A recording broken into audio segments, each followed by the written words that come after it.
Anak dalam cermin. Roni mempunyai sifat yang aneh. Kalau teman-temannya datang ke rumahnya, Roni tak pernah membiarkan mereka bermain-main dengan mainannya. "Aneh benar kau ini, Roni," ucap ibu Roni pada suatu hari. "Bukankah kau ingin bermain-main dengan mainan Hari kalau kau kebetulan sedang bermain di rumahnya? Juga kalau kau sedang di rumah Angela, kau ingin meminjam balok susunnya, bukan? Mengapa kau tak memperbolehkan teman-temanmu bermain dengan mainanmu?" Aku tak senang jika mainanku dipakai anak lain. "Mudah-mudahan saja kau bertemu dengan anak yang seperti kau, tak mau meminjamkan mainannya kepadamu," ujar ibu pula. "Kalau tidak begitu, kau tak akan tahu betapa buruknya sifatmu itu. Kita harus mau membagi apa yang kita miliki bila keadaan memungkinkan." Ada satu hal yang paling digemari Roni.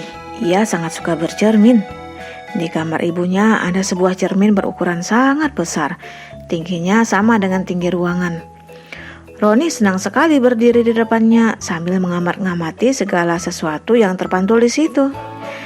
Bukan dirinya sendiri yang diamat-amati anak itu, tetapi kamar lain di balik cermin itu. Kamar itu mirip benar dengan kamar ibunya. Meja rias, tempat tidur, jendela, dan pintunya sama dengan yang terdapat di kamar ibunya. Bila pintu kamar itu dibuka, Roni melihat ada kamar anak-anak yang mirip dengan kamarnya sendiri. Tetapi, walaupun kelihatannya mirip, rasanya sedikit berbeda. Betapa ingin Roni melihat kamar anak-anak yang nampak sedikit di cermin itu. Pada suatu hari, angan-angan Roni terkabul. Ketika Roni sedang bersandar pada cermin kesayangannya, tiba-tiba cermin itu seperti terbuka dan Roni jatuh ke belakangnya. Roni sangat terkejut. Cepat ia berdiri sambil tertawa gembira. Nah, sekarang aku bisa melihat kamar anak-anak yang sering kulihat di belakang cermin, ujarnya sambil berlari ke pintu menuju kamar anak yang terlihat di cermin. Roni sudah berada di balik cermin sekarang. Hatinya berdebar-debar menanti apa yang akan dilihatnya di kamar anak-anak itu. Ternyata kamar itu persis dengan kamarnya sendiri. Di situ terdapat sebuah lemari penuh berisi mainan, sebuah kuda goyang, dan sekotak balok susun. Di atas kursi ada monyet-monyetan sedang duduk. Monyet itu mirip benar dengan monyet-monyetannya. Sedang di atas bangku duduk sebuah boneka beruang. Tetapi meskipun sangat mirip dengan mainannya, kelihatannya mainan-mainan yang berada di situ agak berbeda. Roni ingin mencoba kuda goyangnya. Sama cepatkah gerakannya dengan kepunyaannya? Roni beranjak hendak naik ke punggung kuda itu. Tetapi tiba-tiba saja seorang anak berlari-lari masuk. Anak itu berwajah mirip sekali dengan Roni. Mereka betul-betul seperti anak kembar. "Sedang apa kau di kamarku? Pergi, jangan naiki kuda goyangku." "Oh, kukira ini kudaku." Hatinya jengkel pada anak yang pelit itu. "Apa salahnya sih kalau aku mencoba menaiki kudamu sekali saja?" "Itu bukan kudamu, itu kudaku," seru anak yang tadi sambil menyeret Roni turun dari punggung kudanya. "Aku tak mau kudaku ditunggangin orang lain. Pergi kau!" Betapa jahatnya anak ini, pikir Roni. Ia tinggalkan kuda goyang tadi dan pergi mendekati lemari mainan. Tampak olehnya ada sebuah lok kereta api bermesin putar di situ. Mirip dengan kepunyaannya. Roni ingin mencoba apakah lok kereta api yang ini bisa berjalan mengelilingi kamar seperti kepunyaannya. Diputarnya kuncinya, tetapi anak tadi merebutnya. "Jangan bermain dengan lok keretaku. Sudah kukatakan, aku tak senang mainanku dipakai orang lain." "Apa salahnya sih kalau dipinjam sebentar?" kata Roni marah.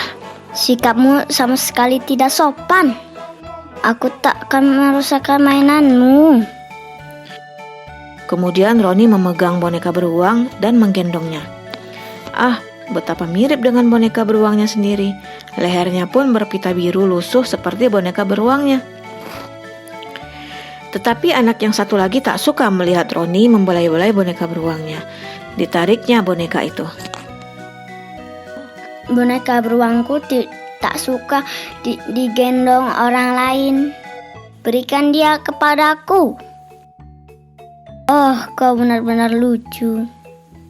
Roni berkata sambil mempertahankan boneka beruangnya yang sedang dipegangnya dari rebutan anak tadi. Aku ingin menggendongnya. Jangan! Cegah anak tadi sambil menarik boneka beruangnya dari tangan Roni dengan sekuat-kuatnya. Terdengar suara barang sobek. Ternyata sebuah kaki boneka beruang itu lepas. Melihat hal ini, anak tadi menjadi marah dan menghentak-hentakkan kakinya seperti yang biasa dilakukan Roni. Oh, lihatlah. Dasar kau anak bandel. Kau lepaskan kaki boneka beruangku. Bukan aku yang melepaskannya, kau sendiri. Seru Roni. Hatinya sedih melihat boneka beruang yang kakinya tinggal satu itu. Baiklah, gendonglah olehmu boneka beruang ini. Kalau memang itu maumu, aku akan melihat buku. Siapa tahu kau punya buku yang belum kumiliki di rumah. Roni meraih sebuah buku bergambar, tetapi anak tadi dengan segera merebutnya hingga 2 buah halaman buku itu terlepas. Jangan lihat bukuku.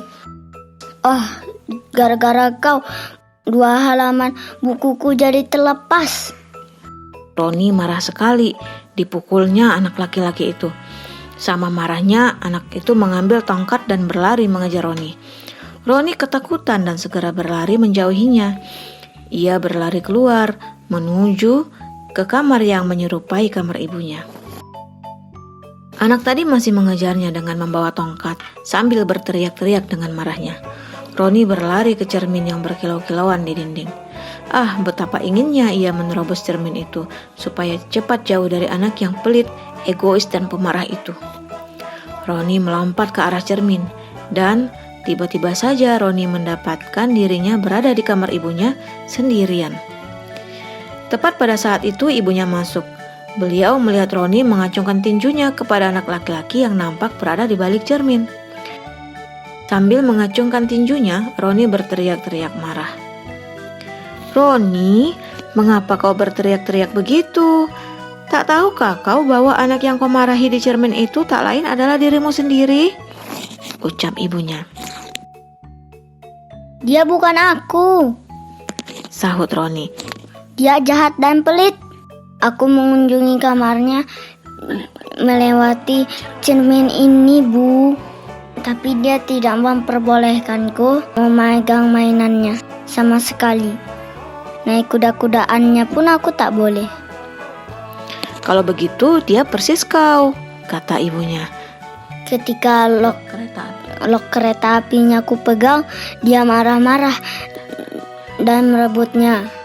Begitu juga ketika ku melihat bukunya dan menggendong boneka beruangnya. Tambah Roni. Ya, persis kau, ujar ibu sambil tertawa. Bukankah ibu pernah mengatakan semoga kau bertemu dengan orang yang sifatnya seperti kau, Roni?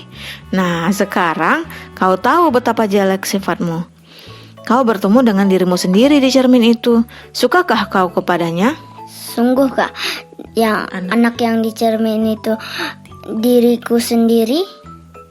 Tanya Roni. Wajahnya memang mirip denganku, tapi aku tak suka kepadanya.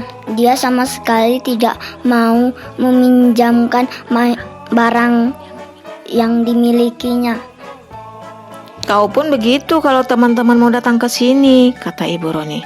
Hai, jangan menangis Roni. Ibu kira kau baru bermimpi, nak. Tapi ternyata bukan mimpi. Sebab ketika Roni masuk ke kamarnya sendiri, didapatinya boneka beruangnya berkaki tinggal 1. Di lantai ditemuinya sobekan buku yang 2 lembar tadi. Aneh bukan? Bagaimana pendapatmu? Apakah sejak saat itu Roni akan mau meminjamkan mainannya kepada teman-temannya yang datang ke rumahnya? Cerita ini kami bacakan dari minibooknya Enid Blyton berjudul Anak dalam Cermin. Terima kasih sudah mendengarkan buku audio ini.